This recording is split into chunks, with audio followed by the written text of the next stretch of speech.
మీకు లక్ష్మీదేవి కల్లోకి వచ్చినా లక్కపెడత కల్లోకి వచ్చినా జరిగేది ఏమీ లేదండి. ఈ అజ్ఞానం వదిలిపెట్టండి.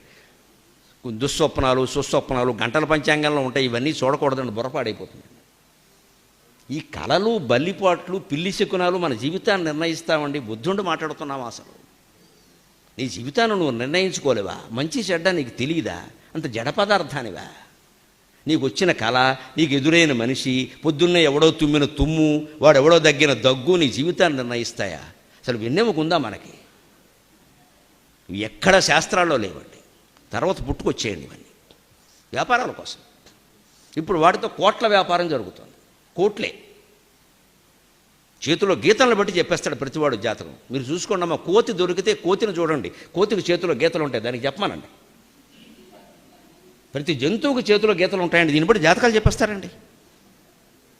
ఎందుకు వస్తాయో తెలిసేవి ఇప్పుడు మీకు రుజువు చేయించండి. ఇలా ముడవండి ఒకసారి. ఎక్కడ మీ చెయ్యి ముడుచుకుందో అక్కడే గీతలు ఉంటాయి, గమనించుకోండి. ఇంకో చోట ఉండవు. ఎక్కడ బాగా ముడుచుకుందో అక్కడే ఉంటాయి గీతలు. ఇగో ఇక్కడ ముడుచుకుని చూడండి, ఇక్కడ ఉంది గీత. తల్లి కడుపులో శిశువు ఇలా ముడుచుకుని ఉంటాడండి. ఆ చర్మ నిర్మాణంలో గీతలు ఏర్పడ్డాయి. దాన్ని బట్టి జాతకాలు నిర్ణయిస్తానంటే దేవుడు కాపాడాలి ఈ ప్రపంచాన్ని. కానీ ఎంత మాయ జరుగుతుందో మీకు అందరికీ తెలుసు. ఇక్కడ గుర్తులను బట్టి పిల్లలు ఉంటారట. ఈ గుర్తులను బట్టే ఇంకోటి గట్టిగా గెలుకుంటే ఇంక గీత ఇంకోటి పడతాడు. ఇప్పుడు 60 ఏళ్ళకి మొత్తం చెప్పేస్తారండి. ఇలాగా గుప్పిట్లో జాతకం. నువ్వు బుర్ర లేదా? చెప్పేవాడు చెబుతాడమ్మా, వాడికి డబ్బులు కావాలి, మనం పిచ్చి వదవలం కావాలి, మనకి బుర్ర లేదా? ఇవన్నీ నమ్మడమోనో ఇప్పుడు పైకి 60 పూర్వకాలం వాళ్ళు నమ్మితే లేదండి. నేను బాధతో ఎందుకు చెబుతున్నానంటే 25 ఏళ్ల పిల్లలు వీటిని నమ్ముతారండి. దేశం ఏమైపోవాలి? నీ మీద నీ విజ్ఞానం మీద, నీ ప్రజ్ఞానం మీద, నీ శాస్త్రీయ జ్ఞానం మీద ఈ దేశం అంతా ఆధారపడి ఉందయ్యా. ఓ యువతి, ఓ యువక, మీరు నమ్మడం ఏంటి? బుద్ధి ఉందా లేదా? వాళ్ళకే వస్తున్నాయండి ఈ పిచ్చి నమ్మకాలన్నీ.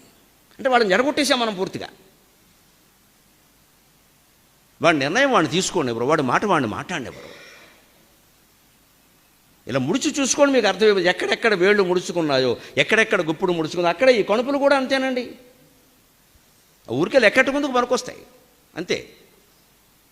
ఇక్కడ ముడుచుకుందో అక్కడ వస్తాయి. తల్లి కడుపులో బిడ్డ ఇలా ముడుచుకుని ఉంటాడు, అప్పుడు ఏర్పడ్డాయి. చర్మం ఏర్పడలేదు, అలాగే గీతలు ఏర్పడ్డాయి. దాన్ని బట్టి ఇది భార్య రేఖ, ఇది భర్త రేఖ. ఇంకెవరైనా 2-3 ఉంటే వారి రేఖలు మరి ఎలా చెప్పేస్తారు? అంటే బయటపడని రేఖలు కొన్ని ఉన్నట్టే బయటపడని వ్యవహారాలు కొన్ని ఉంటాయి. అందరికీ రేఖలు గీసి పారేశారు. చివరికి రేఖే గణితం అయిపోయింది ప్రపంచం.